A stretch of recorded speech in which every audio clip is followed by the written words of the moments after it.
Good morning all. Have a bright day, have a joyful day, have a wonderful day. This is a wonderful day where we are celebrating Deepavali together. இல்லையா? அங்கே வீட்டில் வந்து நம்ம உறவினர்களோடையும் நண்பர்களோடையும் கொண்டாடுவோம். இங்கே நம்ம school ஃப்ரெண்ட்ஸோட கொண்டாடுறோம். This is somewhat exciting, isn't it? Real Deepavali lies in happiness which we share with others. அதர்ஸோட நம்ம ஹாப்பினஸை ஏன் ஷேர் பண்ணுறோம், எதுக்காக இந்த தீபாவளி பண்டிகை வந்தது. இது இங்கிலீஷில் சொன்னால் அப்படியே போய் உங்களால் சொல்ல முடியாது. ஸோ தமிழ்லேயே உங்களுக்கு சொல்லலாம்னு நினைக்கிறேன். எப்படி ஃபீல் பண்ணுறீங்க? தமிழில் சொல்லலாமா இங்கிலீஷ்லையா? தமிழா.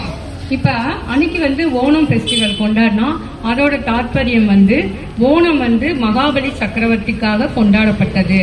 அவர் நினைவாக கேரள மக்கள் கொண்டாடுறாங்க அப்படின்னு சொல்லி நம்ம ஜூலியா மேம் சொன்னாங்க. அப்ப இந்த தீபாவளின்னு ஒன்றும் யாருக்காகவோ கொண்டாடப்பட்டிருக்கோம் இல்லையா, அதோட தாற்பயம் என்ன, அதை தான் இன்னைக்கு நான் உங்களுக்கு சொல்ல போறேன். தீபாவளி பண்டிகை எதுக்காக கொண்டாடப்பட்டதுன்னா, முன்னொரு காலத்துல பூமியில நிறைய அசுரர்கள், டெமான்ஸ் சொல்றாங்க இல்லையா, அசுரர்கள்னு சொல்லிட்டு அரக்கர்கள், அவங்க வந்து மனிதரை காட்டிலும் கொஞ்சம் ரொம்ப மிருகத்தனமா நடந்துக்குவாங்க. அவங்க வந்து ரொம்ப ஆட்சி புரிஞ்சு மக்களை எல்லாம் கொடுமைப்படுத்திட்டு இருந்தாங்க. இப்ப நரகாசுரன் அப்படின்ற அசுரன் வந்து மக்களை ரொம்ப வாட்டி வதைச்சு பயங்கரமா கொடுமைப்படுத்திருக்காங்க. இப்ப இதெல்லாம் ஒரு முடிவுக்கு கொண்டு வரணும்னு தேவர்கள் வந்து மகாவிஷ்ணு இருக்கார் இல்லையா, அங்க மகாபலி சக்கரவர்த்திக்கு வந்தார்ல மகாவிஷ்ணு, அதுல வந்து வாமன அவதாரமாக வந்தார். இதுல வந்து கிருஷ்ண பரமாத்மாவாக வந்து சத்யபாமா தேவியோட சேர்ந்துட்டு நரகாசுரனை அழிச்சு மக்களுக்கு மகிழ்ச்சியை கொடுத்த நாள் தான் தீபாவளியாக கொண்டாடப்பட்டது. புரிஞ்சதா? இப்ப எந்த அசுரனை கொன்றாங்க? நரகாசுரன். யார் கொன்னாங்க? யாரோட சேர்ந்து கொன்னாங்க? சத்யபாமாவோட. சத்யபாமா அவங்க ஒய்ஃப். சோ அந்த நரகாசுரனை வதம் செய்த நாள இனிப்புகள் சாப்பிட்டும் புத்தாடைகள் உடுத்தியும் பட்டாசுகள் வெடித்தும் கொண்டாடுகிறோம். இது வந்து உலகம் முழுதும் இருக்க தமிழர்கள் மட்டும் கிடையாது, இந்தியர்கள் மட்டும் கிடையாது, எல்லா ரிலிஜன்லயும் இருக்கிறவங்க தீபாவளி அப்படின்னு சொன்னாலே festival of lights, festival of joy and happiness அப்படின்னு கொண்டாடுறாங்க. இப்ப தீப ஆவலி அப்படின்னு சேர்ந்ததுதான் தீபாவளின்னு வந்தது. தீபம் அப்படின்னா என்ன அர்த்தம்? விளக்கு. அப்ப ஆவலினா என்னது? தீபம் அப்படின்னா நமக்கு தெரியும் விளக்கு.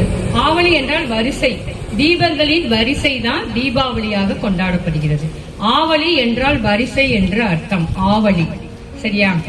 தீப ஆவலி தான் தீபாவளியா கொண்டாடப்படுது. அது எல்லா வீட்லயும் அன்னைக்கு தீபங்கள் ஏற்றி பட்டாசுகள் வெடித்து புத்தாடைகள் உடுத்தி இனிப்புகள் உண்டு மகிழ்ந்து மற்றவர்களுக்கும் உறவினர்களுக்கும் நண்பர்களுக்கும் கொடுத்து ஒரு கொண்டாடக்கூடிய பண்டிகை.